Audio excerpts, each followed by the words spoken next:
Let's go. Could have been anywhere in the YouTube world, but you're here with me, and I appreciate that. Welcome back to Zay Reviews. And we're checking out this week's AEW Dynamite. They gave us a crazy show last night.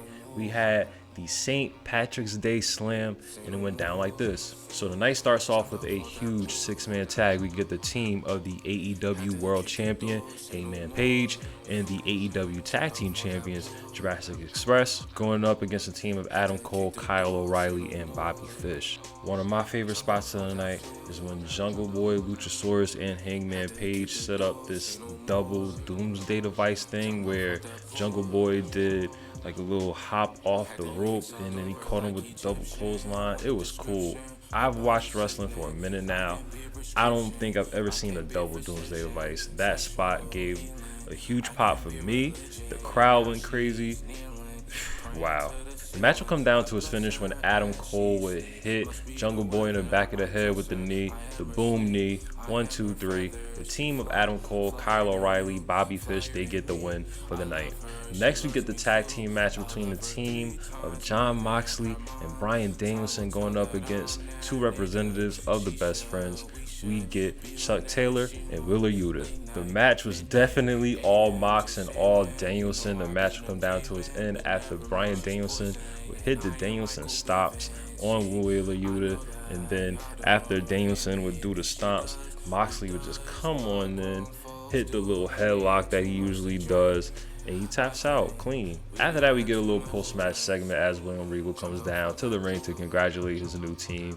Then Wheeler Yuta comes back down to the ring after, walking out with Chuck Taylor. He comes back to the ring and he gets a huge pop from the crowd. The crowd is feeling your boy, Wheeler Yuta. He gets in the face of Regal, and all he gets for that is a big slap similar to what Regal did to wake up Moxley and wake up Bryan Danielson. So who knows, maybe this is William Regal's way to wake up the young lion, Wheeler Yuta. And who knows, maybe Yuta is going to join this new little team ensemble and he could be, the young guy that they try to breed. Maybe Yuta is going to turn on the Best Friends. Who knows?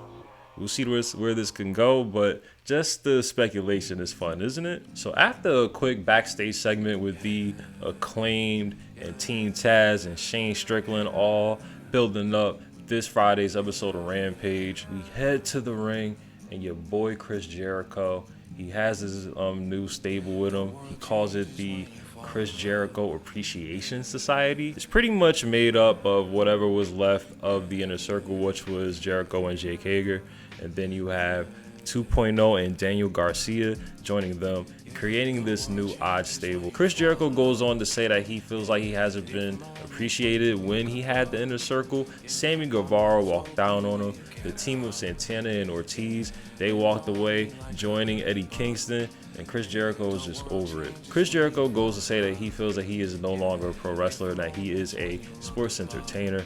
Daniel Garcia takes the mic. He goes on to say that he feels like that he is a sports entertainer as well if Chris Jericho was going that route. But let's see what they're going to do with this stable. Chris Jericho surrounded himself with some young talent and Jake Hager by his side.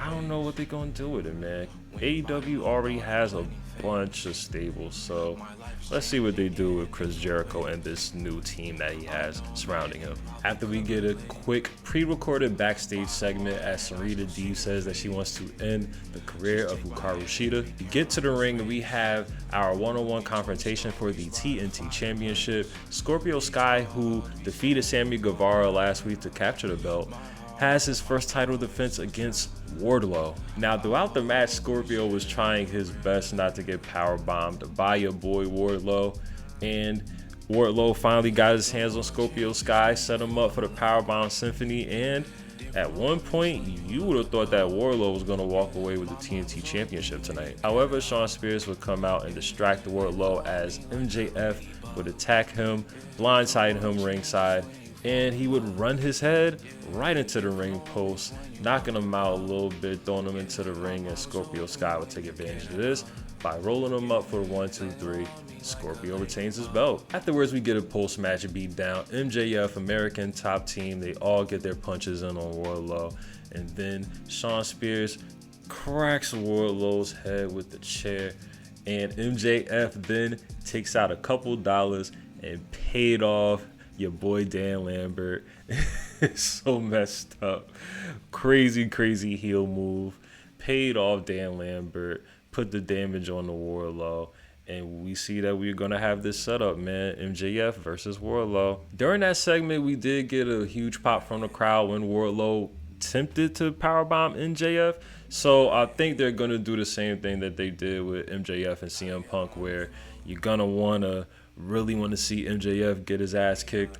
But every time that Wardlow's going to get his hands on MJF's just going to weasel his way out some way, somehow, until we finally get that one-on-one confrontation between the two. Next, we get a backstage segment as the TBS champion Jade Cargill, along with her manager, Smart Mark Sterling, are talking about wondering who will be Jade's next challenger and who will be lucky number 31. Jade has been undefeated, and if she wins her next match, she will be 31-0. Next, we get the AEW debut of the Hardy Boys. Yes, the Hardy Boys have made their way to All Elite Wrestling. Matt Hardy has already been there for some time. Jeff made his debut last week, and now we get this tag team match against the former members of the Hardy family office, Private Party.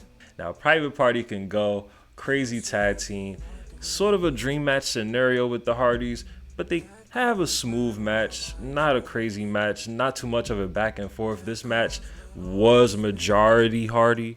The Hardys pretty much had this on Smash, and towards the end, as the Private Party was going to go for the silly string double team, that gets countered with a double twist of fate as Matt Hardy would hit twist of fate on one member and inside the ring. Jeff Hardy would hit the twist of fate on the ropes on the other member of Private Party. We get the setup, the classic Hardy Boys setup finish. Matt Hardy with the twist of fate, Jeff Hardy with the Swanton Bomb. 1, 2, 3, and the Hardy Boys entertaining the crowd. Huge pop. The Hardys are here in All Elite Wrestling. The Hardy Boys, man, I feel like no matter what era you pick, they've always been over. I don't think I've ever seen a Hardy Boys heel run. I know I've seen Matt with his singles run. He was a heel at one point. Same thing with Jeff. But think about it. We've never seen the Hardys as a heel. Maybe the whole New Brood thing counts when they had Gangrel by their side. But it'll be nice if AEW does something different and they give the Hardys a heel run, but they probably won't. But AEW has become this huge oasis for tag team wrestling. So now that the Hardys are a thing in AEW, let's see what they do. Finally, we get the main event of the evening, the main event of the St. Patrick's Day Slam. We have Thunder Rosa, the hometown hero here in San Antonio, going up against Dr. Britt Baker, DMD, your AEW Women's Champion. Now, Britt Baker, man, she's had this belt for a minute, taking on all challengers, winning every match by hook or by crook. She's been AEW Women's Champion for quite some time. And for a minute, we all felt it coming. We all felt this rise of thunder. You could feel, no pun intended, you could feel the thunder. Thunder Rosa was coming for that belt. And tonight, after a brutal back and forth, both women spilt blood every corner of that ring. We got the craziest chair spots. At one point, Dr. Britt Baker built like this chair pyramid thing, and she tried to put Thunder Rosa through the chairs, but then it backfired. Britt Baker got pushed off the cage, and then Britt Baker went through the chairs. It was crazy. But similar to the match that they had at last year's St. Patrick's Day event, your girl Britt Baker, she brings out the thumbtacks.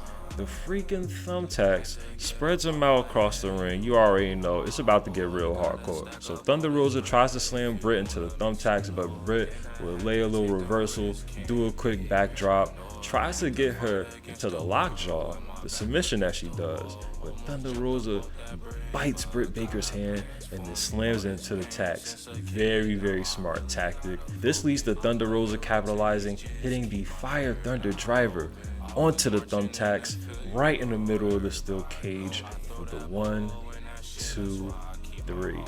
Ladies and gentlemen, we have a new All Elite Wrestling Women's Champion in Thunder Rosa. Big post-match celebration. Confetti falls down. And that's the shot that we get in this night. Now, Britt Baker had a crazy run, a lengthy run, one of the longer reigning AEW title runs since AEW's inception.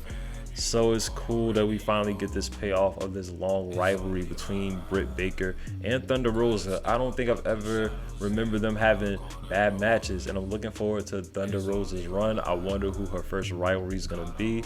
It is an exciting time in wrestling, man. It really is an exciting time. So that was this week's edition of AEW Dynamite. Thank you for following through to the channel once again. And if you haven't already, make sure that you like, share, subscribe, turn them notifications on. Engage, people. Until next time, peace.